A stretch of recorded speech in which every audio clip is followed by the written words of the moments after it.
Hello friends, welcome back to the my new video guys and my YouTube channel guys. Today friends we are going to talk about guys sound and vibration setting in our Redmi phone. Today friends I will show you guys how can you on guys your delete sound setting in your Redmi phone device.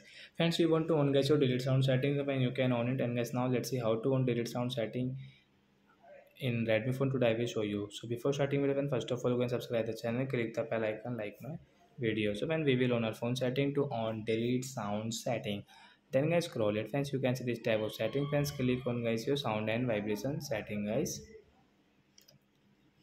Then guys scroll it friends, you can see this tab of setting guys.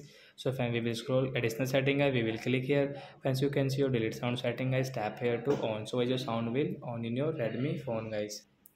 So once you delete sound will on, and guys if you delete any app, so as you can see guys to delete sound setting guys, but so guys I don't have guys an extra app guys which I can delete. So guys if you delete any app guys, you can use guys your delete sound setting. So like that guys, thanks for watching the video guys, we will meet in next video guys with new topic. Before going, please comment, like the video, subscribe the channel. Bye guys.